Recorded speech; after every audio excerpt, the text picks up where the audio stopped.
Hi guys, welcome to the Overdrive Digital Show. We're back after a week's hiatus. The guys were really busy with shoots and travel, so we weren't able to catch up with you on the show last week. But we're here today, so hope you have some good questions to fire our way. We've got a visual treat to start the show with today. Think of the toughest off-road terrain you'd like to explore, then think of the best 4x4 vehicle you'd like to explore the terrain in.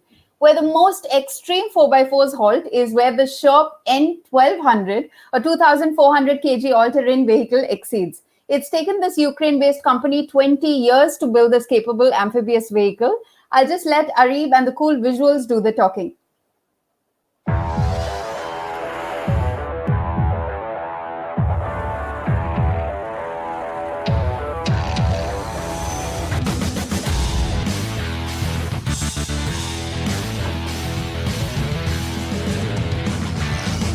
If you're an off-roading enthusiast or an adventure junkie or just a couch potato like me who binge watches YouTube for hours, you probably already know just what the hell this monstrosity is behind me. For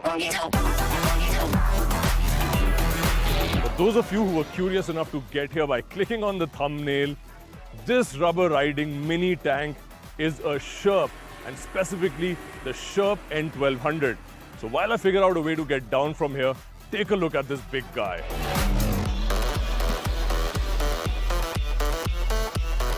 So the SHERP is made by a Ukraine-based company called Quadro. It's designed to be an amphibious all-terrain vehicle, so it can jog, it can swim. The only thing it can't do is fly. So lower half of the body is made from special Swedish steel called Ducati. Now, Ducati steel has very high tensile strength as well as yield strength. What that means is the structure can take quite a beating before it begins to deform structurally. Not just that, it's also coated in zinc, which gives the steel a service life of 30 years. The upper half of the body, however, is not made of steel, it's made of aluminum.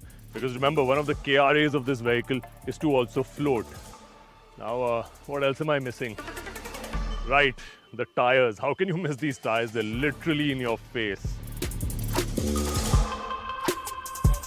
Now, you've probably guessed that these tires are made especially for the SHERP, and they're begging for a fight. Not with me, of course, but with the terrain.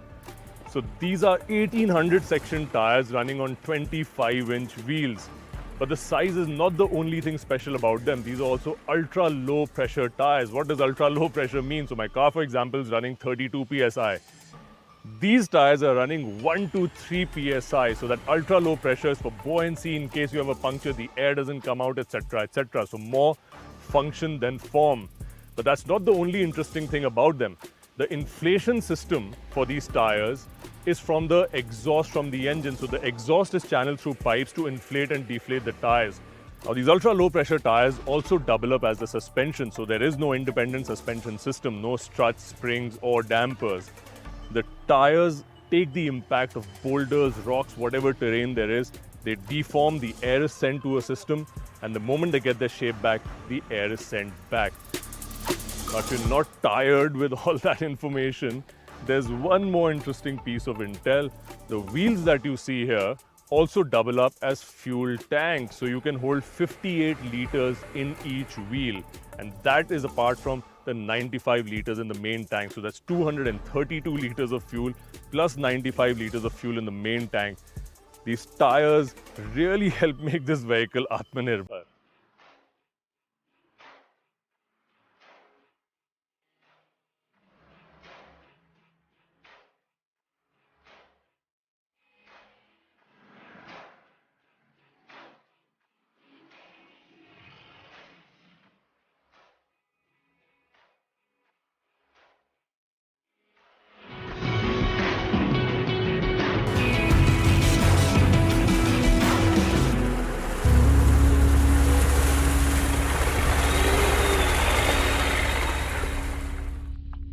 So the interior is a fairly simple affair. In terms of instrumentation, you get a screen which relays all the information to the driver: engine temperature, fuel, tire inflation, etc. The other switchgear are fairly simple buttons. So you have buttons for your air conditioning, cabin heater, cabin lighting. When you're on the water, to put the blinkers on, a water pump in case there is water ingress, battery reserve. So there are two batteries, there's a main battery as well as a reserve battery. So you get indicators for the battery level as well. Now in terms of driving control, you get two pedals and two levers. So you have an accelerator and you have a clutch. There is no brake. Now the braking function is inbuilt in the two levers. For example, the left lever, when you pull it a little towards the driver, it disengages the clutch. And if you pull it a little bit further backwards, it will apply brakes just on the side of the lever that you're pulling. So that allows the vehicle to turn. In fact, it has a slide steering mechanism which allows the vehicle to turn on the exact same spot where it's standing. So it's fairly cool.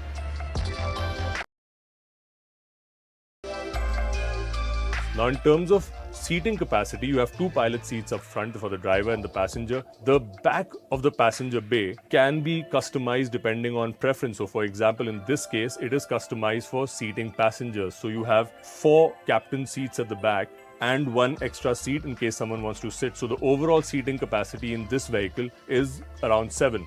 There's another vehicle that is customized to seat 7 people in the cab at the back and 2 people in front. So along with the driver, you can fit 8 other passengers in this. And SHERP says that the vehicle can be customized and modified for whatever purpose it's needed. For example, if there are evacuation missions or overland missions, you can also customize this to have a stretcher inside. So it's fairly customizable, really cool, but the basics of it remain as they are.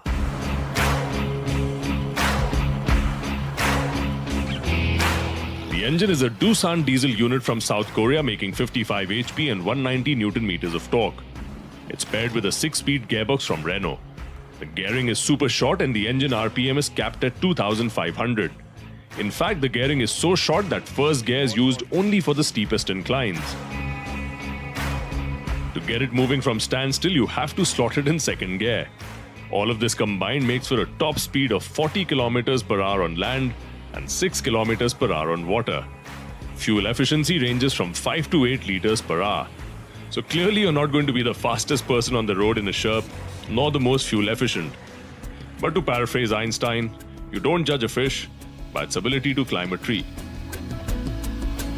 Where the SHERP does indeed come across as pure genius is where all roads end. This is a mechanical mountain goat on steroids. The massive tires are positioned close to each other, rendering off-road metrics like approach and departure angle, ramp over angle, and ground clearance completely useless. It makes easy work of boulders the size of a small car and can easily take on an incline angle of over 35 degrees and a tilt angle of 30 degrees. There's a separate smaller fuel tank on top that continues to provide fuel to the engine even at steep incline angles, helping to avoid fuel starvation for the engine. After all, don't want to stall. The SHERP also has the ability to turn around on the spot thanks to a skid steering mechanism like a tank. So it locks the wheels on one side, helping achieve a full turn. This makes it hilariously maneuverable even in the toughest spots. But what makes it truly unique is that it's amphibious. So you're on a rescue mission and the topographic map suddenly throws a lake your way. No problem, just keep going. The ultra-low pressure tires provide buoyancy and the lower body is shaped like a hull to efficiently displace water. While progress is achingly slow, any progress is better than none at all. It's designed to reach places that are hard, in fact nearly impossible to get to, especially in extreme temperatures. And talking of temperature, the SHERP has been cleared to operate at minus 40 degrees to plus 40 degrees Celsius. Now that it has been tested over the past few days in peak North Indian summer, I have been reliably told that its peak service capacity will be re-rated to temperatures above 40 degrees Celsius. Not that it really matters because it's not strictly road legal, but if you are curious, it's going to set you back by $150,000 plus delivery plus taxes. That comes to about 1.12 crores. And some. However, the SHERP N1200 will take you anywhere, over rivers, lakes, rocks and marshes, sand, ice, snow, wherever you want to go. So unless you're a United Nations mission or the military or an extreme overlander or just an angry guy stuck in a traffic jam, you're never really going to need the SHERP. But if you are any one of the above, this is going to be your best buddy.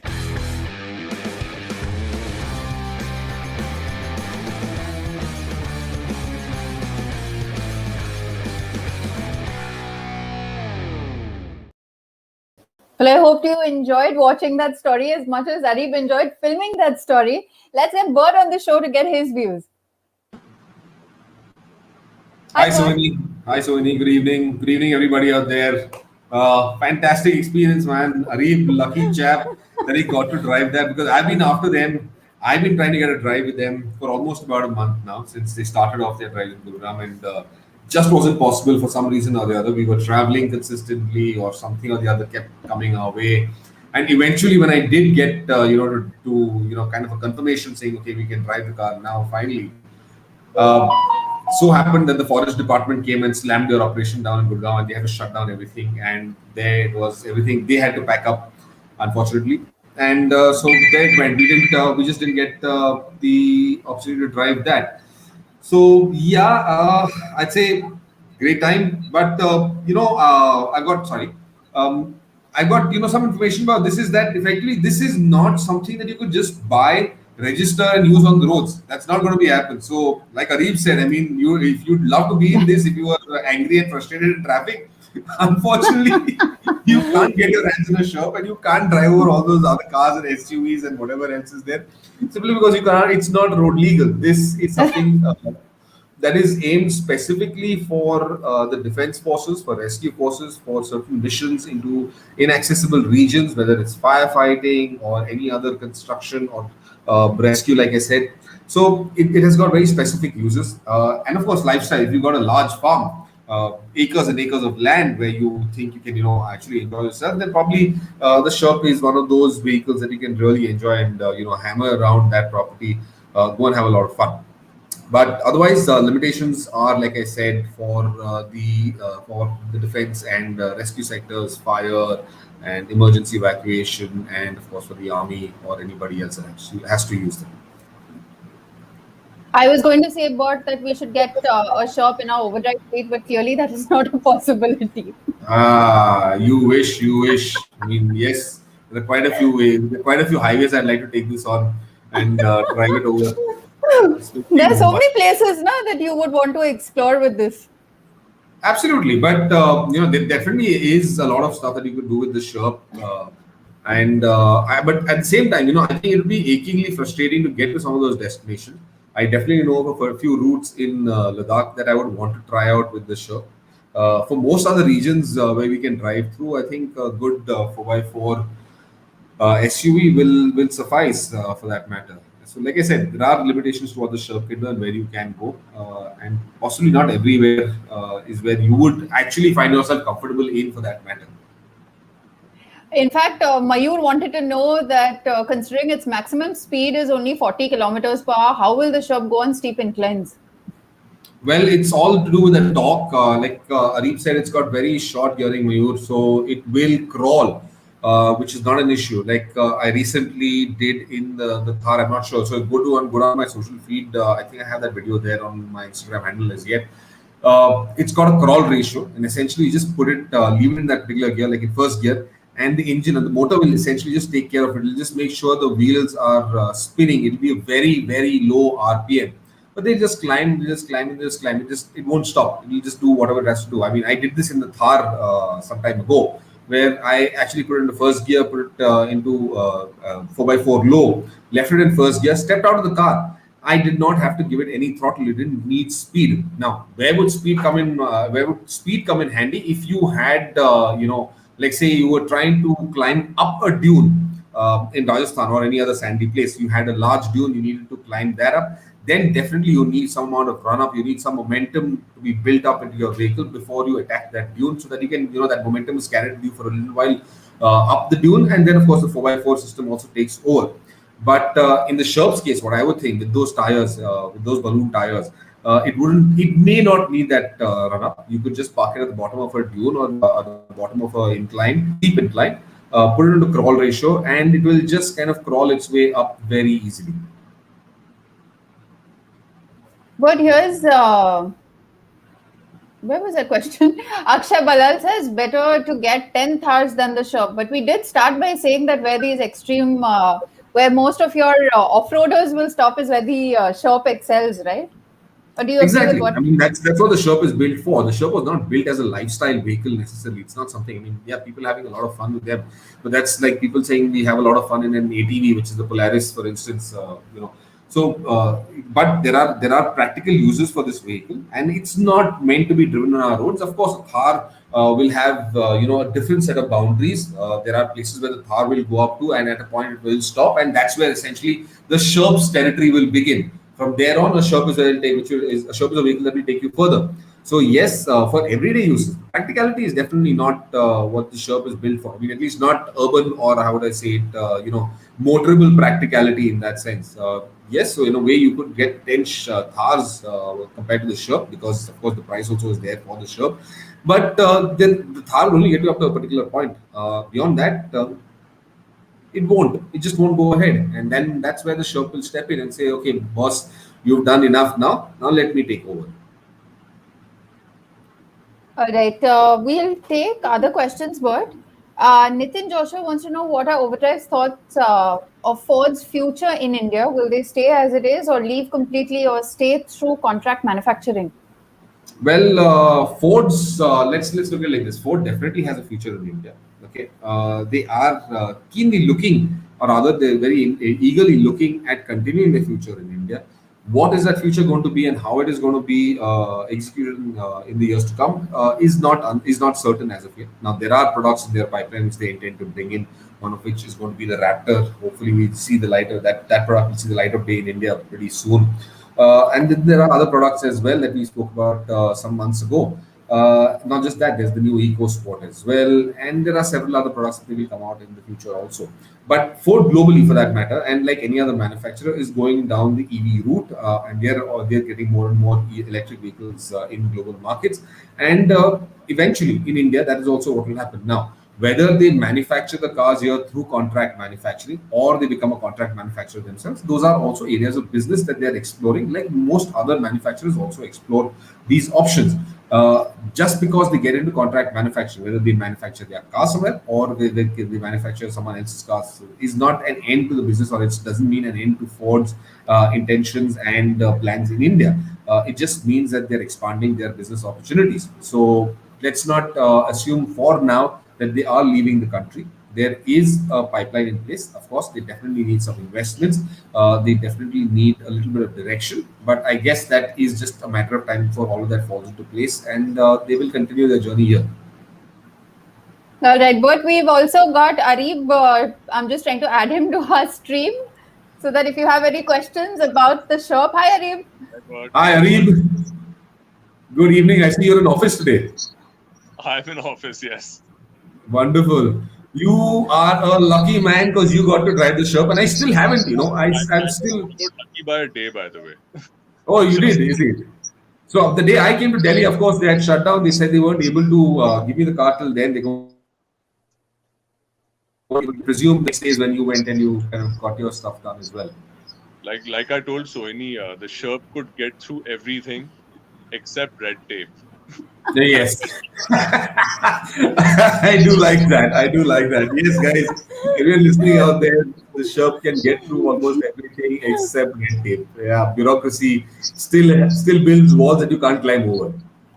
But it's surprising though. I don't know if it's worth making a comment on this, but so the land where they decided to operate the Sherp is land that is generally used for off-roading. It's not specifically anyone's land. So riding a Sherp around in mud over some rocks or into a lake shouldn't really be a problem. It's not like it's degrading the environment as it goes, or it's adding any further damage than what off-roaders on weekends do. So I don't know. It's just probably one of those things. No, you're right. Of course, it is, but it is just one of those things. And essentially, what I would believe happened is that the kind of attention that the Sherp got at that point in time was huge, was enormous, and they've been going around with various government bodies trying to advocate the Sherp's abilities and talk about what it could do and how it could benefit various government agencies, especially the ones that work in some remote and rural areas. Accessibility is a huge thing because there aren't any other vehicles apart from these Caterpillars and some of these road rollers that can actually go into those sections, and the SHERP becomes fairly useful in that section. But as all of this happened, and the noise that kind of generated was generated by SHERP and various other people who drove it, the forest department, of course, would have come in for its share of the pie as well, saying, okay, show us the permissions, or players. I'm sure something under the table would have is what they would have asked for, which is usually the case in when this happens. So this is where, of course, they would. Otherwise, I mean, I know the place as well, and I know there are plenty of people who go out there and off-road on the weekends and just enjoy themselves and have a lark, and nobody comes and stops them. But yeah, this is India. What do you say? You can drive over everything except red tape, like you mentioned. We actually have a viewer telling us that he has ordered 3 of the shops for his farm. We would love to have him also on the show to talk about it. Vikram Singh. Vikram Singh. You probably should send him. So you should probably send him a link and ask him if he can. We can get him on the show. And he can definitely tell us what that experience was like. But Vikram, fantastic if you can actually do UV shops. Yeah, it'd be awesome. I mean, you're gonna have a lot of fun. Yes, Vikram, once you get the shop and you run it around in your farm, you should take some videos and you should tag us also. We would really like to see what you use it for. Don't sheep might just run over one or two of them. Vikram, give you another idea. Vikram Singh, you can make the Indian version of Jeremy Clarkson's farm on the farm. You can be a shepherd. Yes. Shepherd. Dodo Samuel wants to know what is the mileage of the shop. Why are you concerned, Dodo Samuel? I mean, just fill it up and just let it do what it does. Yes. It's 8 liters an hour, if you're curious. It's 8 Yes. liters Which an is hour. not bad actually. 8 liters an hour is not a lot of fuel to be consumed because if you calculate, it's a top speed of about 40 kilometers an hour. Yeah, plus you're carrying more than 300 liters on board. Yes. So there is. Yeah, that should answer his question because he says it may be too expensive to get to the remote areas anyway. So tell me, Arif, I have a question for you. You did drive the SHERP. You got a bit in it. I'm assuming you did. And what was that actually like? How easy is it to drive the SHERP? So it's uncannily easy, by the way. So they make it sound like it must be some real tough stuff to drive, but it's not. The only weird thing about it is there's no steering, so your brain doesn't register the fact that there's no steering. But once you get the hang of it, for example, the lever, so you have the left lever to stop the left track and the right for the right track. So let's say if I want to go left, I pull that lever completely and give full throttle. It pretty much turns on a dime. And everything else is fairly simple, other than the fact that you can't start off in first gear. You have to start off in second gear because of the short gearing and the high torque. So the first gear is only used for extreme inclines or declines. Other than that, for nothing else. So other than getting off the mark in second gear, there's nothing else really special about it. It's fairly easy to operate. I mean, anyone keen on driving or generally curious or has a bent of mind oriented towards understanding the science behind it, it's fairly easy. Right. Not bad. So it's just a matter of taking a bit of time to kind of figure out how everything operates. Also, it's very hard to have any kind of accident in it because it's too slow. So even if you're an amateur and you're like, oh my god, I'm gonna go over this cliff, by the time you realize where the brakes are and you take your own sweet time to put the brakes on the SHERP, it's snail space. You're not going to make it to the edge of the cliff. You'll have enough time to find the brakes. You can read the manual. You have enough time to read the manual. It's the exact opposite of a plane crash. Sweet. Well, it should be a lot of fun. Let's see. I'm going to try it. I do believe they've changed. The SHERP guys have changed location and gone elsewhere to do to conduct the exercises. So let's see. Because I saw some images of them, which I think would be the Run of Kutch or something of that sort, which is Gujarat or Rajasthan. I'm not sure where. One of these flat salt beds. So let's see if I'm going to try and get a hold of them again. But good for them. It was 45 degrees here, so they would have moved even if the forest department didn't show up. Yeah, possible. Possible. But yeah, Mayur it's Shah. a benchmark for them. I mean, they never thought that they'd ever operate in these kind of temperatures. I'm just surprised they didn't go down to the Middle East and do some of this in Saudi Arabia or Dubai or somewhere around there. And because that's one of the best areas for them to try out the SHERP. They should, in fact, head down to Rajasthan and try this out on sand dunes and see how it best works. areas to get it gold plated. Exactly. I'm sure there'll be some guy, like that Indian guy who's now on WhatsApp doing circles on WhatsApp with his gold plated Ferrari. I'm sure there'll be someone who'd gold plate the SHERP as well. Our conversations, our viewers are talking about a NCAP rating for the SHERP, and Mayur Shah already is talking about EV SHERP. Oh, come on, We've guys. just shown you. We've just shown you a story about the EV. I'm sure in the future you will get electric By powertrains. the way, I don't know if I was supposed to keep this a secret till it was actually out, but the SHERP guy did show me just the chassis of an electric SHERP, by the way.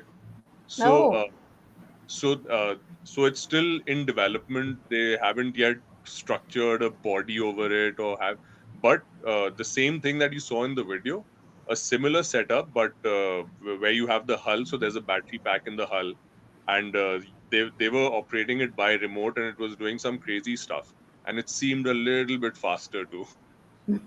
If that makes a difference. Possibly. I mean, they will have to build an electric SHERP going ahead in the future. They will definitely need that for certain markets. So, whoever's asked that query, I mean, it's certain that there will be an electric powertrain in the future as well. That will be there in the pipeline. And it won't change anything. It'll just make, it's just replacing one powertrain with another. So there isn't going to be any difference. Of course, you have then the forest department or all the eco-sensitive, eco-warriors won't have to come and chase you saying, what kind of vehicle is this out in the wild? Well, since this took them 20 years, maybe the EV will come after 20 more years. So we will wait for that as well. Arif, 20 years later, you can go and review that as well for us. Okay, thanks. Thanks, Arif. Thanks a lot for joining us. All right, see you, Arif. Have a nice weekend. See you soon. Bye. All right. See you. So, Bert, we'll get back to a couple of our other questions. So, by the way, guys, listen, today, Rohit, unfortunately, is not going to be there with us on the show. And there's been massive rainfall happening all across Maharashtra. Several places that have been inundated severely have been washed away, flooded. And one of those places to get affected by the monsoons and the havoc it's been creating over the last few days is Pune, because they're having a massive power outage. And Rohit essentially has run out of juice on all of his devices, so he's not able to join in onto this session today. So excuse him. And also, before we go further ahead, sorry about last week. I was just about to get on a flight at the time of the show. I couldn't do much about that, and Rohit was stuck again on a shoot. He couldn't finish a shoot off in time because the rains again played havoc, and our shoot got delayed, and subsequently he couldn't finish off in time to get back home and get onto the show. So sorry about last week, but again we're here this week. So do post your queries, keep them coming, and we'll answer as many of them as possible today and right here. Even if you have to extend by 5 minutes. I would insist that everybody send their motorcycle queries. Today we will ask Bert all motorcycle queries. Oh wow! I'll make a sincere effort to answer as many of them as possible, guys. So fire away. Though I haven't ridden a motorcycle in a very long time, not even my Tiger for that matter. My knee is still very weak. I was in fact just talking to another colleague or rather another peer from the automotive industry who's also a very avid motorcyclist. He heads one of the largest automotive groups in the world in India here, of course, the Indian arm, and he's an enthusiastic rider. Heads out almost every weekend, whenever he can, on his bike. On his, he's got a Ducati. And he's enjoyed himself, and I was just having a conversation with him, and we're talking about the new Multistrada V4 that was launched just yesterday, and we'll come back to that in a while. That's part of our motorcycle news. In any case, we'll come back to that. But yeah, great pricing and great motorcycle rides. So looking forward to that, and that conversation was quite enlightening.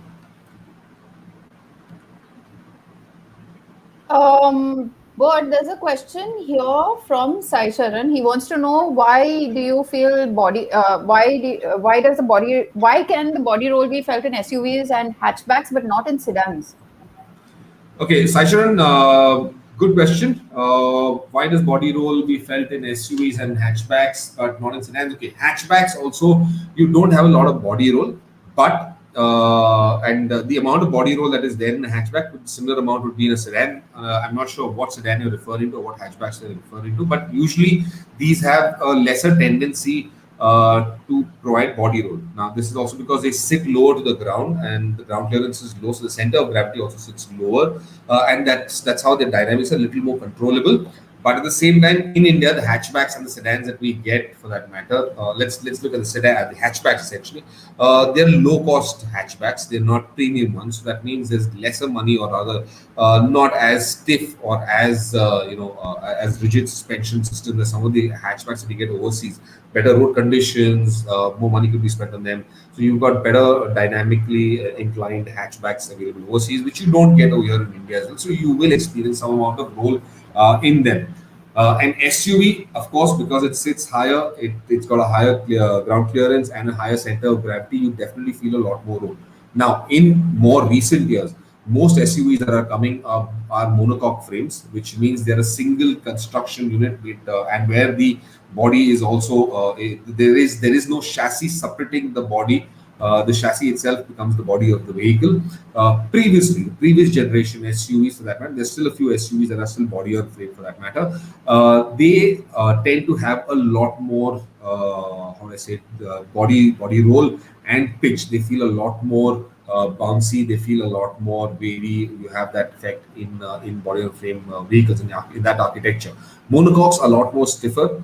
But monocoques are also expensive, and when you're adding all these expenses, it also makes sense to add a firmer suspension setup to control that body roll, to control the pitch. And that's why you see some of the more premium SUVs.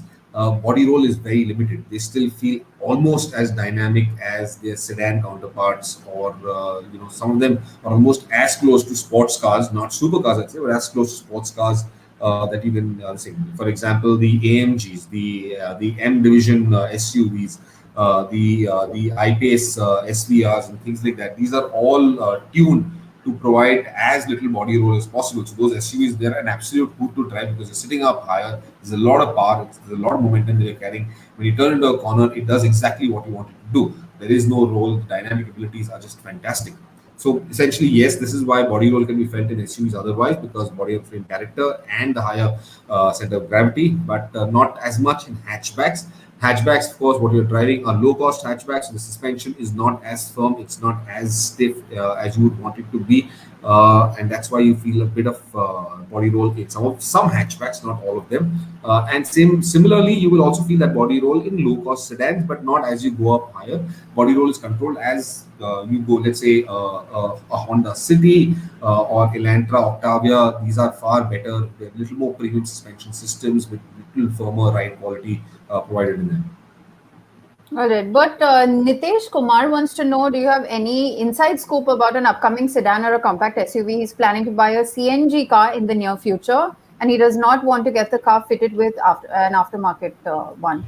Nitesh, no, I don't have an inside scoop about the upcoming sedan or compact SUV that will come with a factory-fitted CNG kit, for that matter. Now, upcoming sedan or compact SUV, I mean, again, there isn't any space where I could give you an insider scoop or tell you something more. What I could tell you probably is that towards the end of the year, let's look at this, for instance. Towards the end of this year, we are looking at the Kodiaq coming out in the market. That's one big scoop. They are going to get that back again. Will they be getting the Karoq? No, the Karoq may not be making an appearance. Volkswagen, on the other hand, will be getting the Tiguan, the Tiguan, maybe not the T-Roc. So those are your insider informations that you need to know where SUVs are concerned. Again, not in the compact space, because now a lot of attention from certain manufacturers is being devoted towards bringing in MPVs. Now, the only other SUVs that we know about that are coming out in the market are, of course, the ones from Mahindra. You've got the XUV 700 and perhaps some iteration of the 300 as well, along with something that they're looking at doing in the EV space. Now, these are what are coming out in the market. Planning to buy a CNG car in the near future. Like I said, none of these manufacturers have plans to come with a factory-fitted CNG kit in the near future. And at this moment, your only option is to go with an aftermarket one. But from what I recollect and from what I know, Loato and the other providers that are there do a fairly good job so far, and there aren't really too many issues. There aren't any issues with that, for that matter, that I've heard of from any of these aftermarket fitments. But just yeah, get it done from a reputable dealer, someone who knows his job. I'm going to take one more interesting question from Sai Charan. He's asked us, why does coefficient of drag play a vital role in cars? Well, Saishran, let's look at this. Now, if you had to take a brick, or let's take a steel plate, I mean, the drag that would provide if you were propelling it forward is immense. Now, if you had to take that same steel plate and just to give you an example, okay, let me take this. That's a Jeep mousepad that I've got. Now, if I had to propel this straight the way it is, vertically, then you've got a lot of drag that's acting on this surface. If I had to change that to this, that's a knife's edge. This cuts through air far better. This is essentially what coefficient of drag means, and this is effectively what the role that coefficient of drag plays in a car. When you're able to cut or slice through air, you are improving performance. You can use a smaller engine to get you better performance. You can get better efficiency. You can improve your not just aerodynamics. You can improve the kind of how do I say the downforce that plays on a vehicle.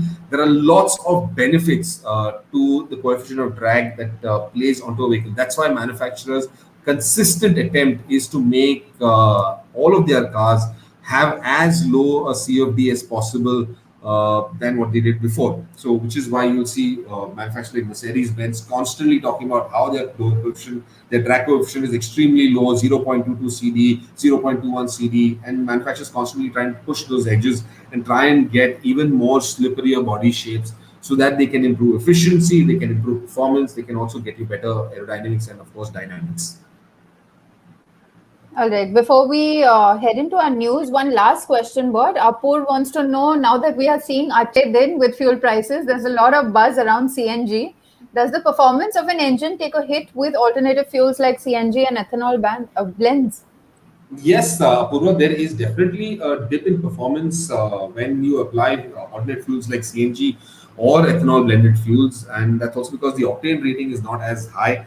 So your output, the amount of power that your engine can generate, is not as much as it would do with standard gas, with regular gasoline.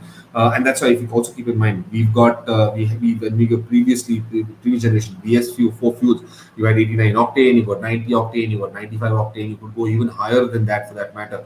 All of these octane ratings also essentially delivered better as these fuels got better and stronger. The octane rating changed.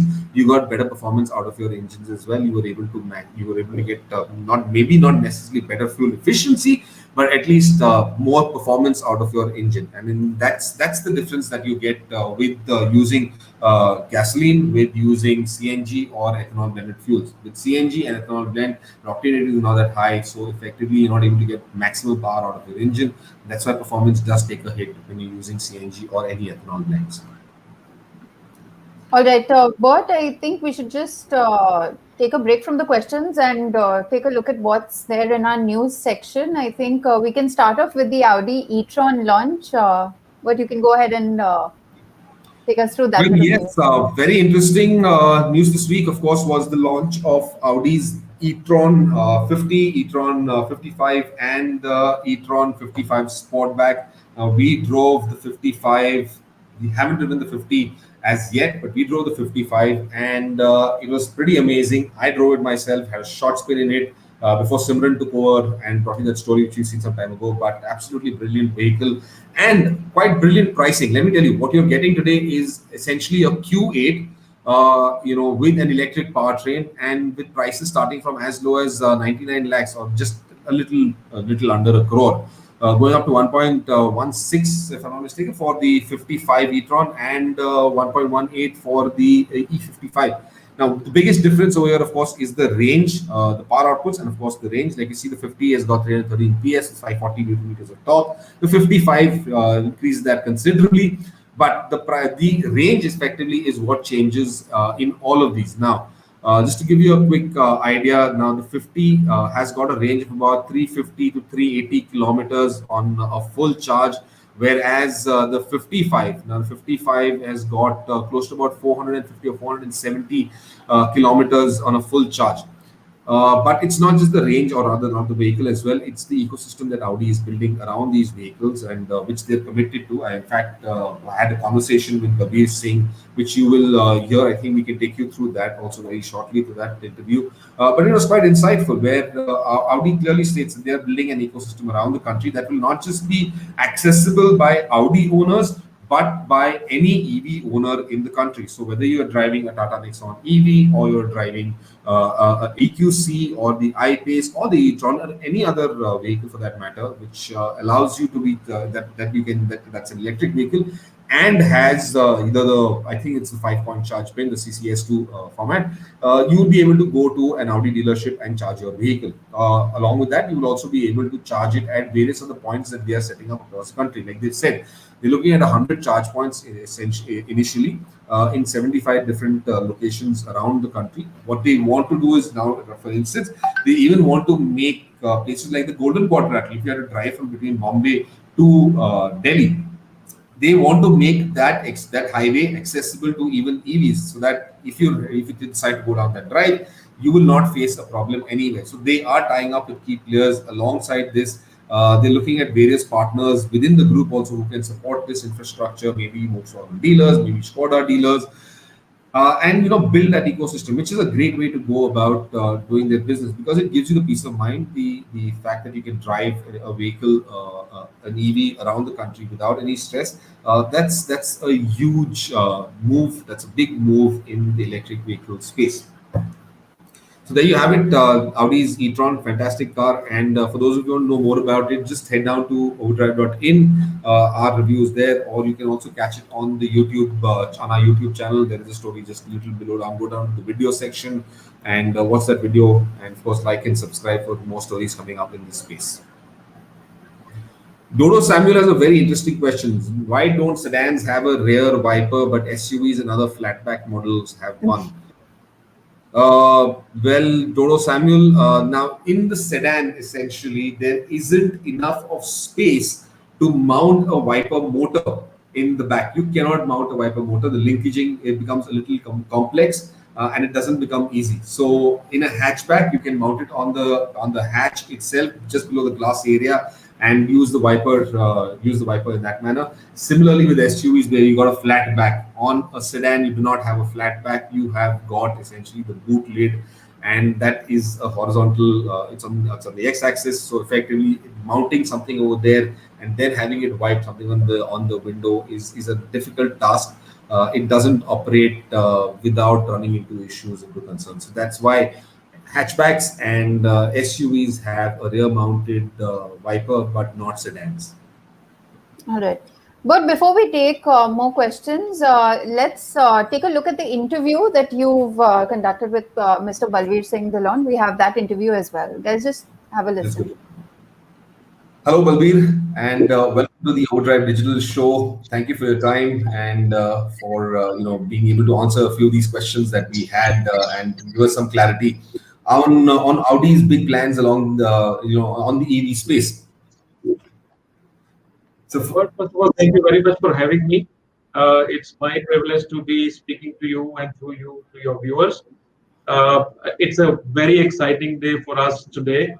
We have been waiting for this day for almost 2 years now. We have been preparing for this day to be arriving. Of course, a little bit of delay happened because of pandemic, but we are so excited about the launch of e-Tron. And you can already imagine that we are launching 3 cars today, not just 1 car. And that shows us the confidence that we have on electric mobility in the country. And I can only share with you that we have not just these 3 cars today. You already will see at least 1 more car this year itself that we will bring into India from electric mobility. And our plan is that by the year 2025, we achieve 15% of our sales with electric cars. This is tremendous pricing.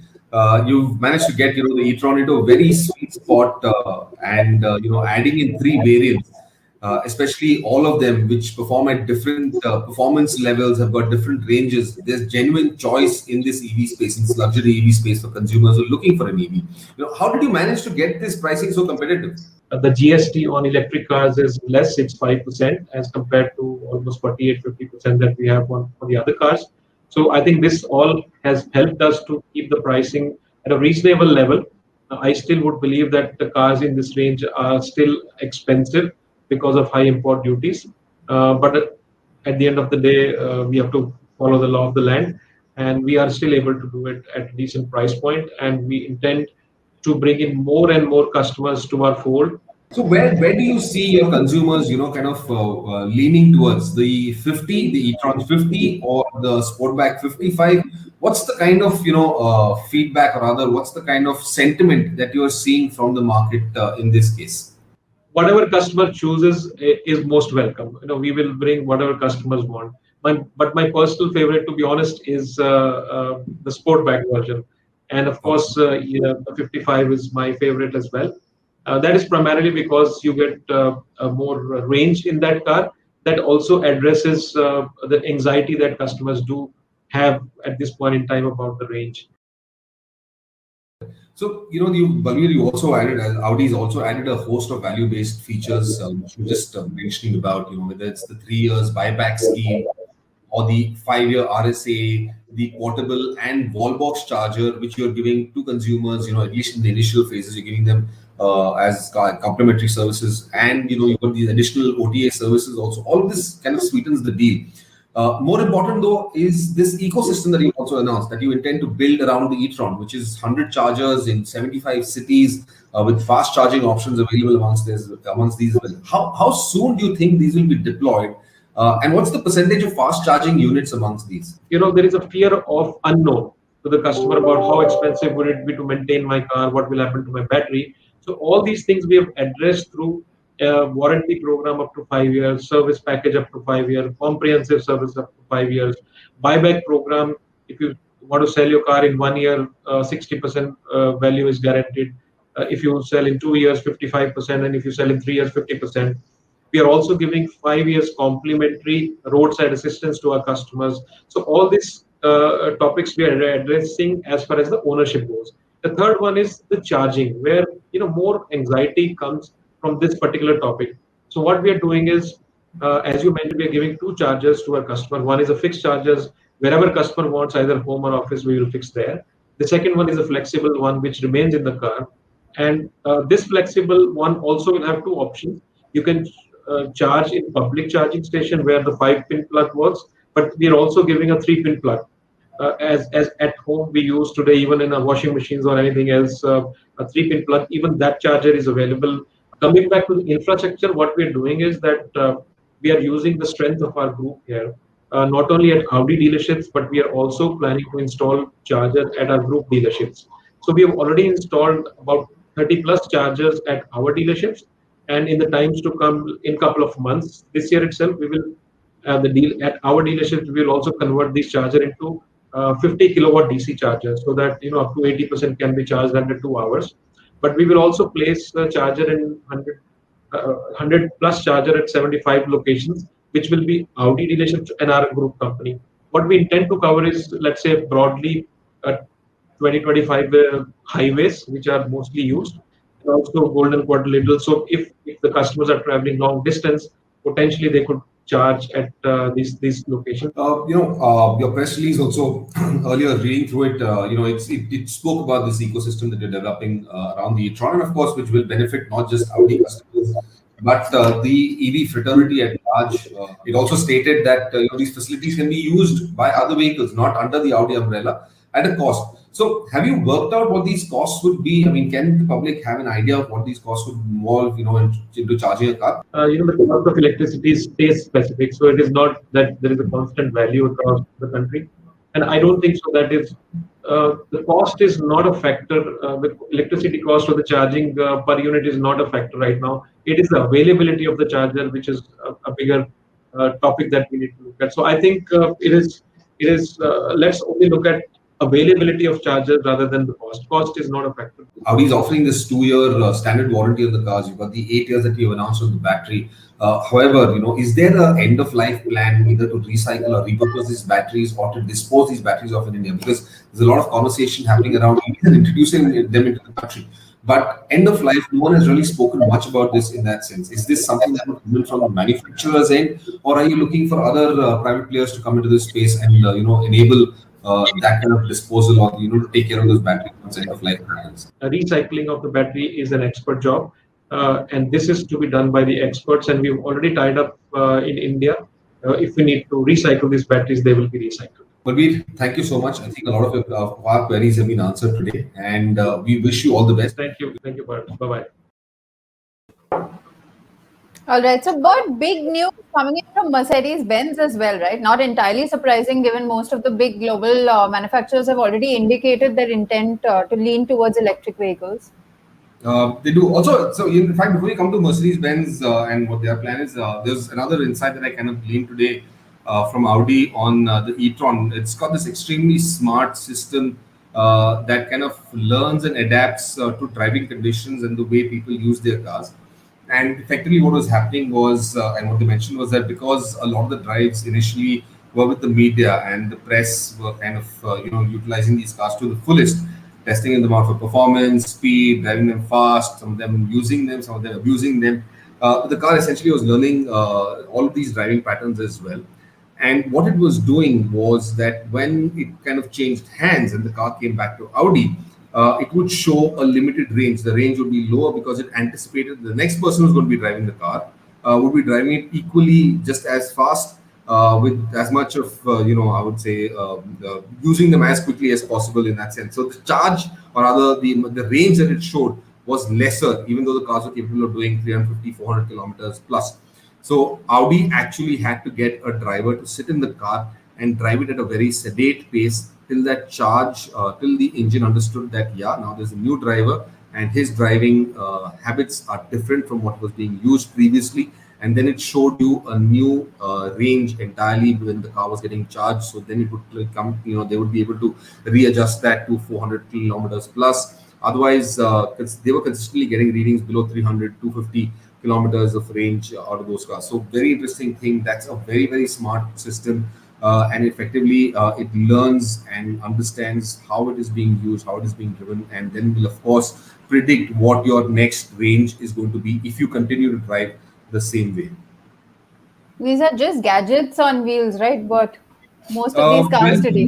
Yes, a lot of them are just gadgets on wheels today. And as we go further towards autonomy or autonomous driving, these essentially just become, feature-rich gadgets on wheels. We have sorry. Just before you go ahead, Dodo Samuel wanted to know: do e-cars come with a portable charger that we can carry to charge from any available 3-point outlet? Basically, if he's doing a long trip, can he charge it anywhere without having to find, like Audi said, a pre-installed charger? Yes, so Audi is also doing this. What they're providing you with is two charging units. One is a portable charger, one is the wall box unit. This is going to be complimentary initially, but again, this is information that I just got today. That portable charging unit is something that you will be able to use a 3-point charging system with and charge it almost anywhere. So if you think you're going to be running out of charge, and you can just find someone's either a restaurant or a store or someone's home that's just close to the road, and you've got enough of space to kind of put the charger in. You've got enough of length of wire, cable for that matter, or an extension box. You can easily charge your battery. The charge, of course, will be much slower. It won't be as fast, but you will get some amount of charge out of it to make sure within the next within an hour or two, you probably reach to some destination where you could probably get a faster charging service. All right. What you were saying about Mercedes-Benz? So Mercedes-Benz, I mean, huge plans. Of course, by the end of the decade, they want to have a completely electric fleet offered to their consumers. They're going to go all electric by the end of this decade, and a lot of that will start off from 2025 itself, when they will have 3 new architectures, electric alone architectures, electric exclusive architectures, and this will be for their passenger cars, for the AMG division as well, and for the light commercial vehicles or their vans.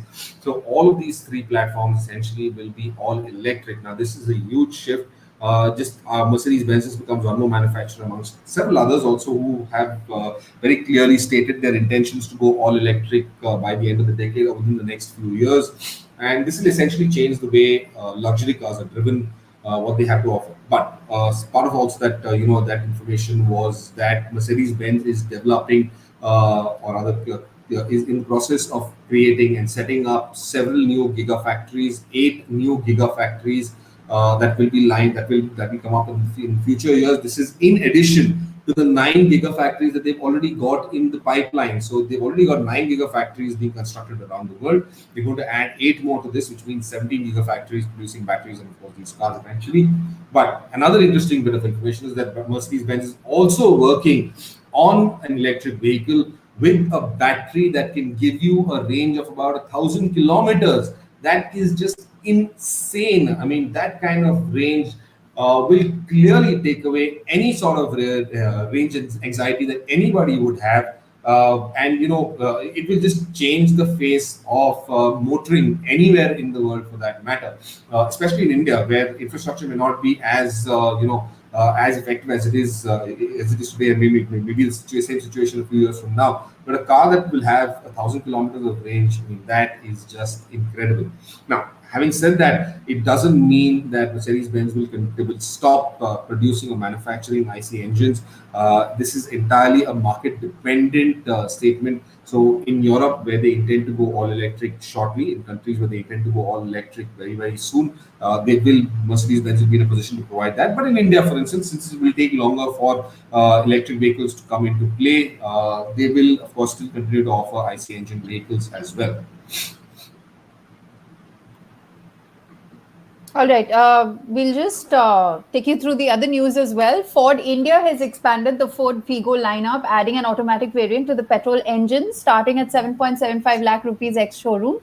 The gearbox is a 6-speed torque converter unit that offers a sport mode as well as manual control via a button on the lever. The ARAI rated fuel efficiency for the Figo automatic is 16 kilometers to the liter against the 18.5 kilometer for the petrol manual. The 1.2-liter Dragon 3-cylinder petrol engine makes 96 PS and 119 Newton meters of torque. You can check out Tuhin's review of this car on our YouTube channel, or even read about it on the Overdrive website, that is www.overdrive.co.in. Good news coming in for Skoda India owners. The brand has been working on decreasing its maintenance costs under the Peace of Mind campaign. And now the engine oil prices for the gasoline-powered cars are reduced by 32%. Skoda has also altered the prices of its spare parts and revised the part change intervals that has lowered the maintenance cost by 21%. Using the My Skoda app, customers can book test drives, check the prices of genuine Skoda accessories, roadside assistance, and more. Furthermore, customers can now opt for roadside assistance for up to 9 years. Moving on, Porsche has given the Macan a set of new updates in the form of more power, suspension, and chassis upgrades. The base Porsche Macan, powered by a 2-liter inline 4-cylinder petrol engine, produces 265 PS and manages 0 to 100 kmph in just 6.2 seconds. It will go on to a top speed of 232 kilometers per hour. The Porsche Macan S with a 2.9-liter biturbo V6 sees a power bump of 26 PS for a total of 380 PS.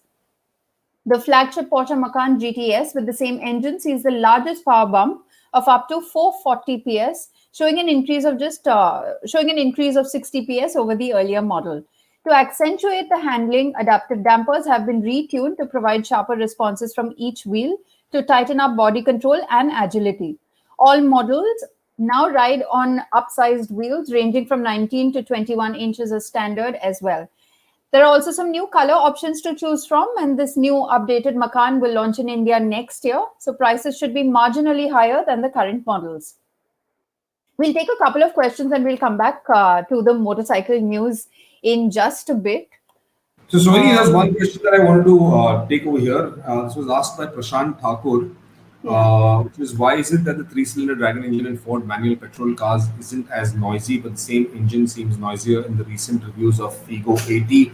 So the answer to that is either poor reviewers who didn't really understand this or didn't probably equate the two, performances or the way they kind of sound in the various cars.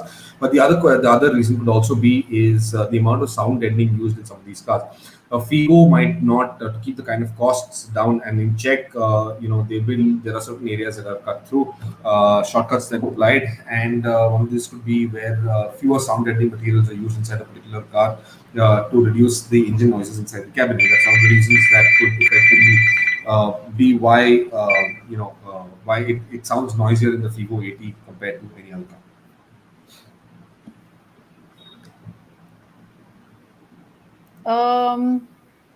All right, we take one from Rajesh. He wants to know that he heard that the Gurkha was going to be launched this year, but will it be in the same avatar that was showcased at the Auto Expo last year? Well, possibly the same design. Yes, the updates that were there that were shown. It will possibly be that. Definitely don't go by that very special edition version of the Gurkha that they had shown with those massive wheels and that raised up, bumped up suspension. That's not what is going to come out, of course.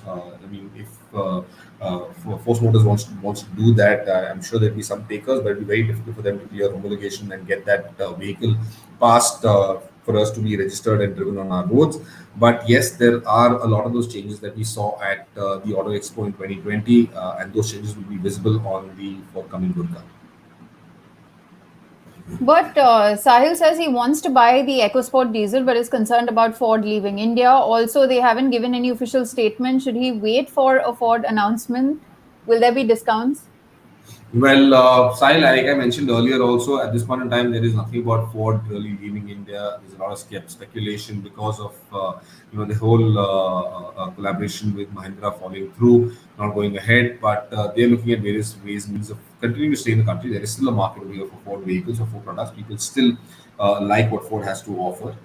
There is the new EcoSport again in the pipeline, like I mentioned earlier. There are several new cars coming in from the Ford stable, especially in the CBU space as well, to kind of complement what they did with the Mustang. There is the Raptor coming in, and there is another sportier hatchback coming in as well. The Focus is what they're looking at as well. So there are lots of products in the pipeline. They will come down with this in India. There are a few challenges at this point in time, also because of the way Ford is structuring itself globally. But for certain markets where certain products continue to maintain their hold, it will stay the way it is. And of course, there will be certain other products that will come in to shore this up until unless Ford intends to go completely electric all across the world, in which case then Ford India will also adapt itself and move towards that business plan. But all of these things right now, again, they've had to go back to the drawing board and restructure all of their plans, which should also include what they were doing in India. Like I mentioned, there are certain plans that are already in the pipeline, and they will be following through on that. So there will be new launches coming up very shortly. You will see a lot more action coming in from Ford, like we just did with the Figo 80, for instance. And then there are other products also that will be coming down in the next few months. They were just slow and they were set back by what happened with Mahindra, but now they're looking at other options and other associations which will allow them to continue to operate or rather expand their business footprint in India. But Dilip wants to know, can we expect the latest generation Endeavour in India? Can we expect the latest generation Endeavour in India? Yes, we could expect the latest generation Endeavour in India. When will it come in? We're not entirely certain. Like I said, there was a pipeline of products for the Indian market, and that will effectively hold them on till about mid of next year. And after that, we will definitely see the next generation of the Endeavour. We will also see a new sedan from them possibly. That's another area that they're looking at very closely. So fingers crossed that they're here to stay, and they're here to stay for a long while, and that they keep getting these products down, because I definitely want to see the Raptor in India. I definitely want to see some of the other fast hatchbacks continue to stay in this country, and for them to offer some of those exciting products as well. Even the new Endeavour, I'm quite looking forward to it coming to India. All right, here's Apur would like your opinion, Bert. What are your thoughts on the EV styling branching out into, say, a familiar and similar to existing cars like the Audi e-Tron versus minimalist and futuristic models like the Tesla? Which one is more appealing to you? To me, okay, so I maintained a stance from the very beginning, since electric vehicles came into the market, of them being familiar and similar to what you're already driving, because then that transition isn't very difficult for most consumers as well. It's easy for you to accept that kind of a car, because you don't realize that powertrain you're driving is a very different powertrain. The minute you get into something that looks a little unfamiliar, that is futuristic, maybe minimalistic, like in the case of the Tesla. It could be extraordinary. It could be absolutely outrageous, like some of the other electric car manufacturers in the supercar space, for instance, are doing. But it's a little difficult to adapt yourself to saying, oh, I'm driving a completely new and different kind of car. What we have to keep in mind at the end of the day is that this is just a powertrain change. Okay. Yes, it's a earth-shifting technology. We've never had a completely silent car, a car that ran on electricity for years. While the EV plan, and I think there was another question someone asked, well, EVs have been there and they've been around for several years. Initially, of course, it was very expensive to adopt electric technology into cars. It still is expensive today as we see it, but it's getting more and more affordable. There are more manufacturers coming into affordable spaces. And one way of getting consumers to appreciate or to adapt this technology very easily is to put this into cars that they are familiar with. You don't want them to be walking on ground that is absolutely unfamiliar, into terrain that they have no idea about. I said this years ago when I drove the Renault Zoe, and I liked the car because it looked like a hatchback. It looked like a well-designed hatchback. It was small, it was cute, it was good looking, it had a lot of character, and it kind of appealed. And that design and that form continued to appeal to me. I thought it was a fantastic car to drive. And I then, of course, also appreciated the fact that it was completely electric. And I think that is certainly one of the ways to go to make your cars to not make them as revolutionary design like an E2O, for instance. That was not necessary.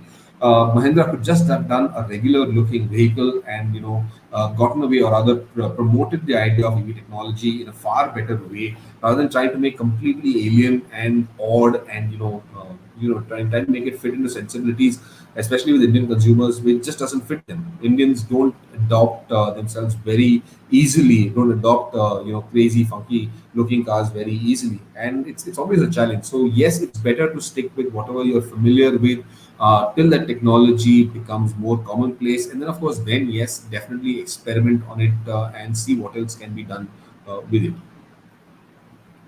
All right. Just another very interesting observation, and someone actually posted this question on social media. I saw this yesterday. Why do electric cars have a grill at the front when there is no engine? Very interesting question. Again, I don't recall who posted that question, but I did see this query. And one way to answer this also, and this is to do with styling again, Purva, like you said. I mean, yes, you can revolutionize the styling. If you look at the Kona, for instance, it's literally got no grill at the front end. Several other electric cars don't, but the e-Tron does, because there are certain cooling functions that are still required. Now, in an e-Tron, for instance, you need cooling over the brakes. You need cooling, that air will run through the body in a particular manner, so that you get better aerodynamics. Your cooling efficiencies over the brakes are better. Various other factors for what the cooling of that air is required for, and that's why you still have a grill where air is then passed through various elements over the car, where it is as and where it is required, it is used for that. So that's why some cars still have a grill. Some need not have that grill. If you're not looking at performance as a larger aspect of your EV, then you essentially don't need that grill. You can make it a little more aerodynamic to work better with where efficiency is concerned, to get better and higher range. With the e-Tron, you don't, because you got a much larger battery pack with a higher range, so that efficiency is taken care of in any case. And of course, now you can look at performance as a how would I say it, as a highlight in that vehicle. But now you need the airflow to move over those brake discs for that to cool down efficiently, and that's why you still have certain elements like the grill in place. All right, but our viewers are getting angsty. They want to know a little bit more about the Multistrada, which is launched. So we'll quickly run through that news as well, and then Bert can discuss it with you. I'll just run you through that. Ducati has finally launched its flagship sport tourer, the Multistrada V4 in India, starting at 18.99 lakh rupees ex-showroom and 23.1 lakh rupees for the higher spec Multistrada V4S model. This motorcycle is powered by the all-new V4 Gran Turismo engine, which is tuned to better suit the sport tourer intent of this motorcycle and makes 172 PS at 10,500 RPM and a maximum torque of 125 Newton meters at 8,750 RPM. In terms of its electronics package, it gets an updated IMU with cornering ABS, wheelie control with 8 level settings, and cornering traction control.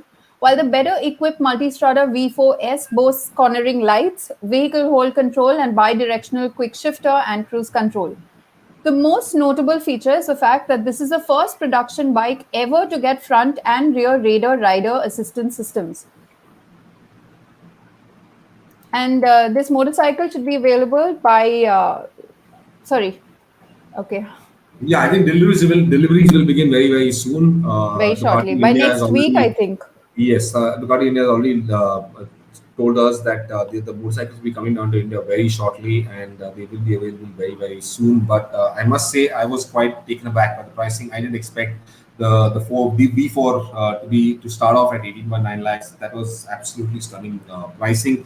Though I was having this conversation with Rohit earlier in the day, and where he said, "But it may not be as good value as because you don't get a lot of the odds and ends, the features, the tech features on the V4, the standard V4 at that price." But what you do have to realize is that the Multistrada is it will be fantastic at with all of with the V4S especially with the radar technology, with the navigation systems, and all of the paraphernalia that it gets onto that onto itself. This is also a fantastic motorcycle to ride as it is without all of the technology. What you need is good traction control. What you need is that power. I have ridden in the past Shumi's Multistrada. The Dodo over here would remember that because he the company does on that ride, and it was just brilliant across all of that, a variety of terrains. And you really didn't need much more than just the traction control to assist you where it needed to step in. And in that sense, as a pure motorcycle without all the gizmos, all the gadgetry, all the electronics on it, the Multistrada V4 is still a brilliant package overall. Phenomenal handling, the breadth and the breadth of that power is just insane. It is quick, and this just promises to be that much faster. 172 PS is a lot of power on that sort of a motorcycle. It just explodes when you hit the throttle, when you just twist the throttle. So it's a lot of fun, and all of that available at just 18, just a little under 19 lakhs is phenomenal pricing. So I think yes, it makes a lot of it does definitely offers great value for that matter. Keep in mind they've also with this new engine, they've also increased the service intervals, and that's a tremendous advantage for owners and for the ownership cost of riding a Multistrada. So yeah, I mean, I think I'm quite happy with the way they priced the motorcycle, and hopefully we should get to ride that bike soon, extensively and do some interesting stuff with it as well. In fact, Bert, just a while back, Dodo had also asked that what do you think of the pricing compared to the new BMW motorcycles that just came out? Well, BMW's abilities are far more diverse in that sense. The Multistrada now, unless you get the Rally Sport version in, and with the taller suspension, the front forks are got far larger extension, and it works better in off-road or other all-terrain conditions for that matter. Yes, there is a limitation to what you could do with the standard Multistrada. Now, keep in mind, we rode this motorcycle, the Multistrada, all across Ladakh, and the previous generation bike, of course, and there wasn't anything lacking for that matter. Could we take it if you had to change the tires on it, put a more knobby pattern, an all-terrain pattern, then it would have done a lot more in terms of what, or at least kept up with some of the other bikes that were there, the Africa Twin also for that matter. I mean, this pricing it definitely seems now like much better value than the Africa Twin for that matter. And it will do a lot of that stuff. You just have to change the tires, and it will do a lot of the stuff that the Africa Twin could do. Of course, not the big jumps and not the very enthusiastic riding. The Africa Twin is legendary, is known for. But yes, there is certainly a lot of stuff for amateur riders, first-time riders that a small simple change with just the tires could allow you to do. But for most riders who are that are using this motorcycle on the road, the kind of dynamics. I remember Shumi rode it at the racetrack in Chennai, and he went around the track and he had a blast, and it was almost as quick, if not quicker, than some of the other super bikes over there. So that's saying a lot about what the Multistrada's dynamic abilities are also like. It is an absolutely brilliant motorcycle. I think it works fantastically well in our conditions, especially when most riders will be using it for long distance touring on tarmac.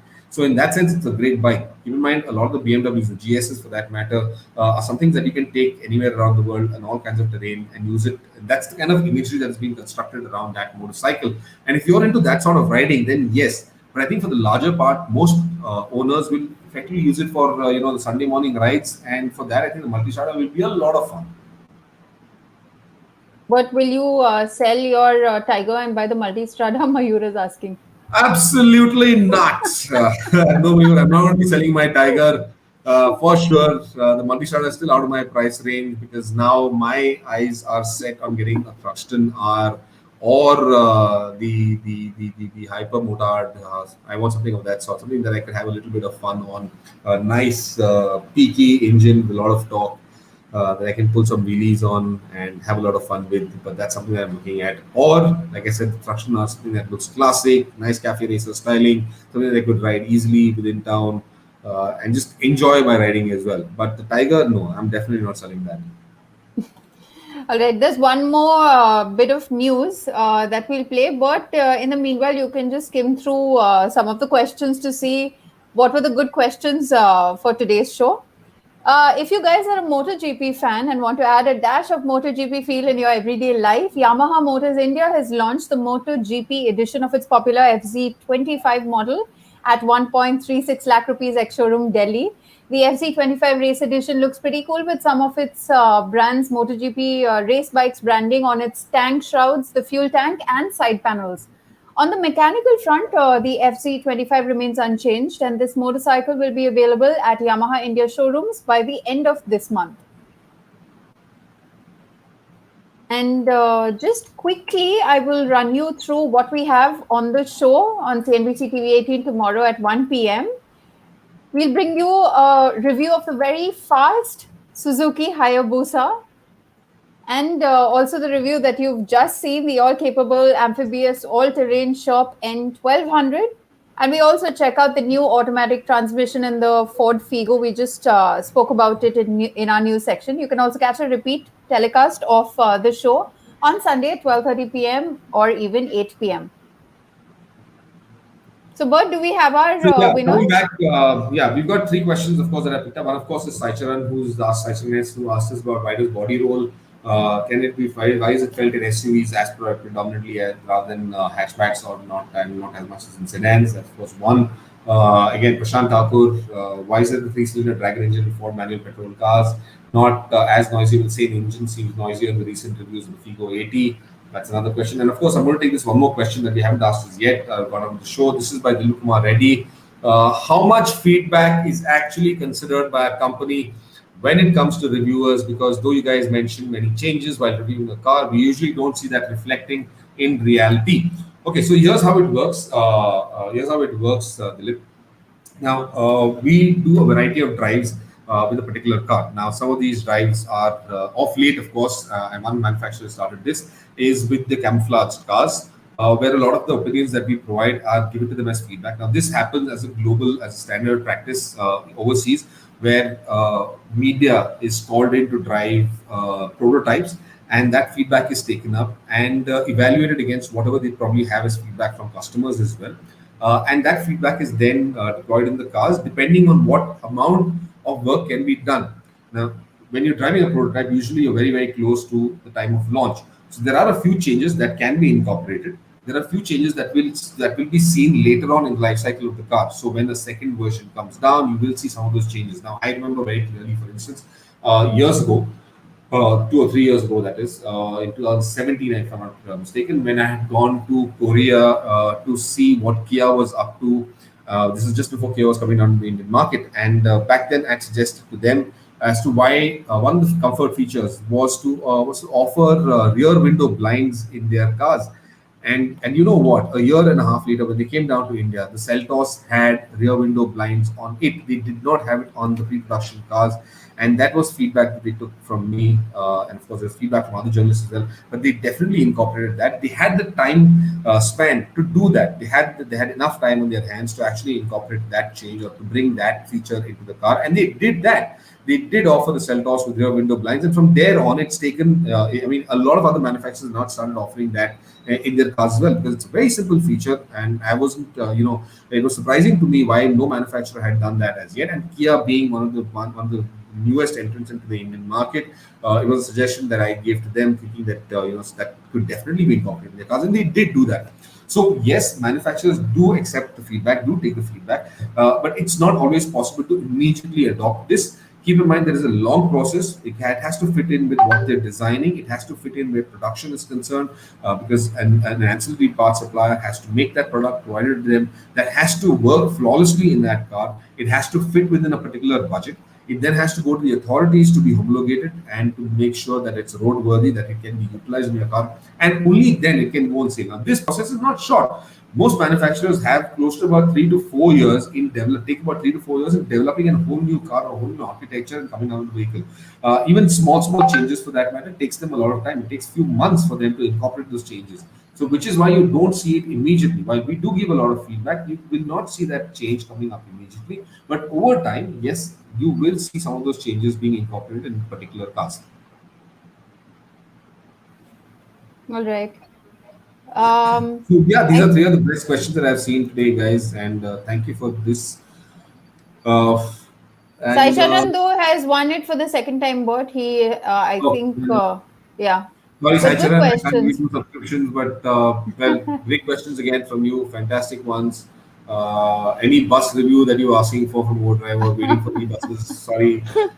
In fact, this is a genuine concern, and this is essentially a problem because I do remember some years back we had driven an Ashok Leyland truck that was meant for the army, for the armed forces, and they did get into a lot of trouble with the authorities because someone from the government of the defense sector, I don't remember who exactly, had brought this up, saying, did that particular journalist who drove that truck, who did that story, did he have a commercial vehicle license? And unfortunately, I do not.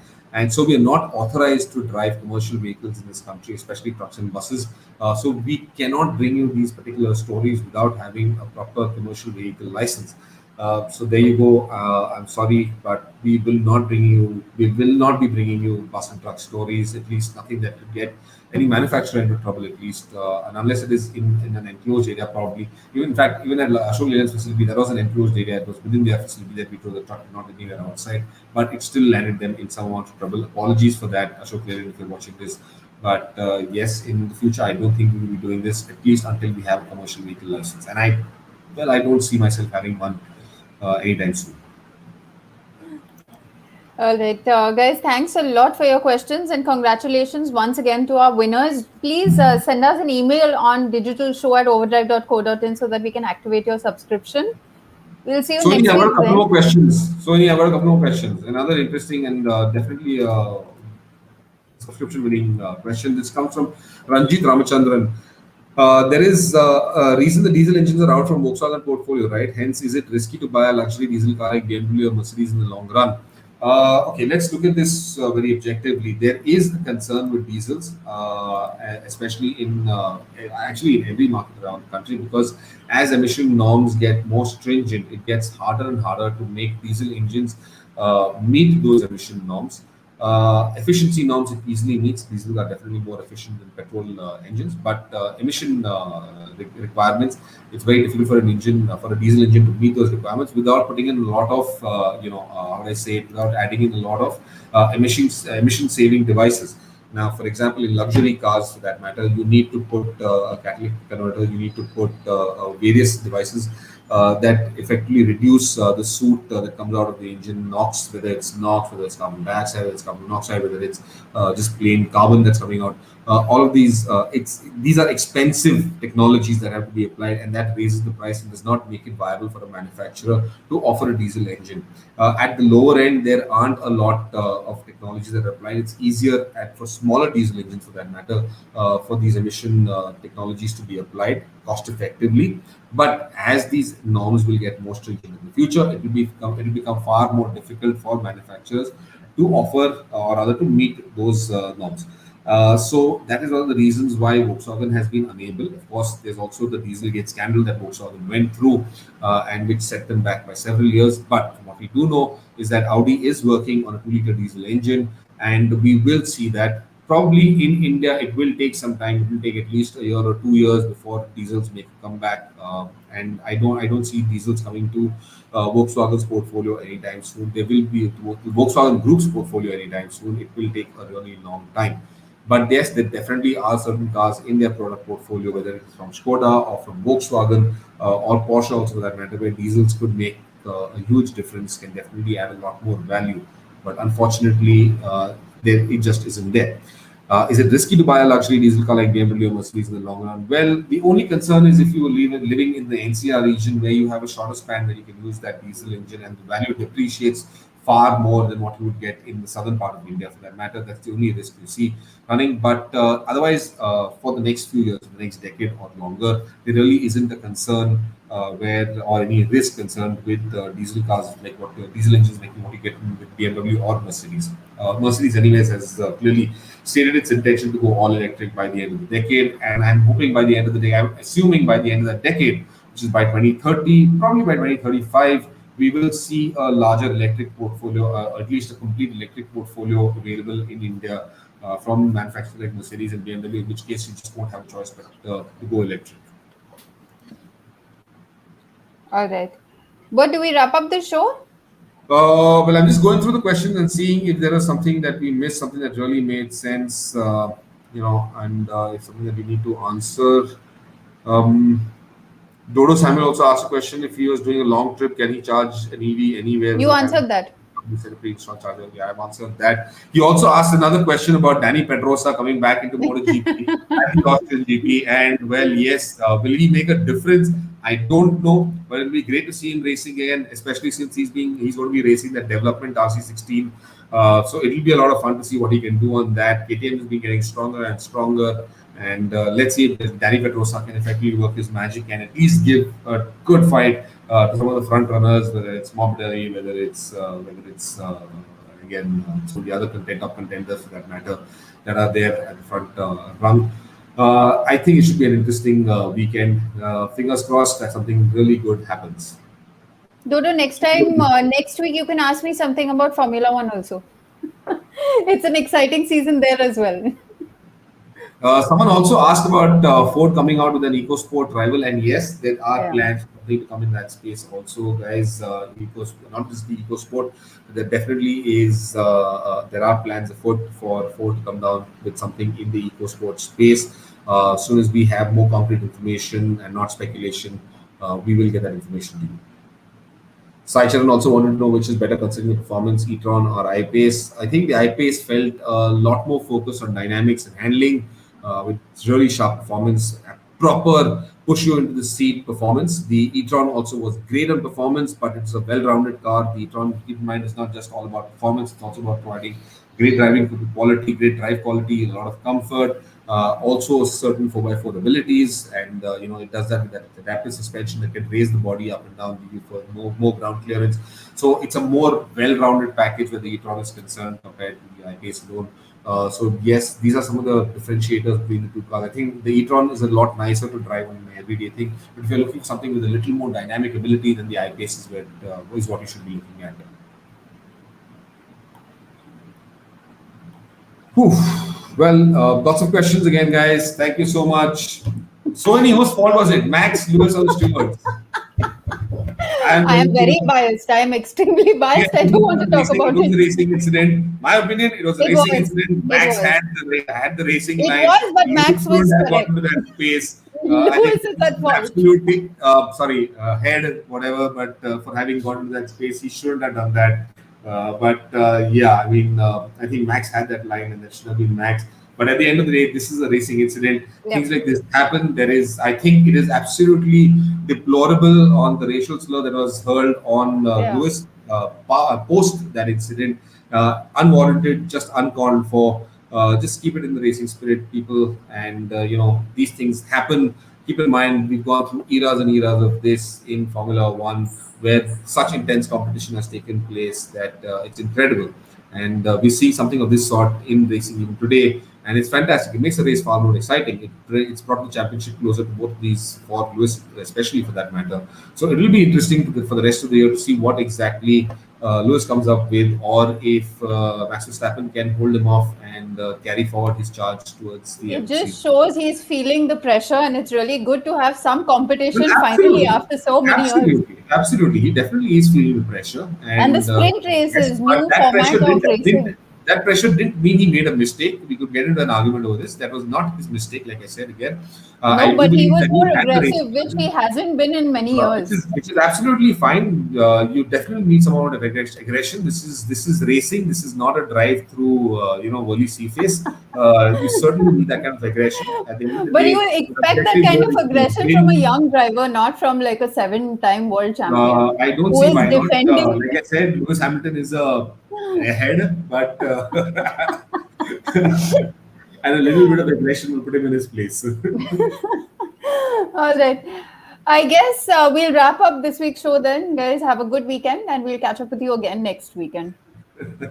All right, see you guys. Have a nice weekend, everybody. Bye bye.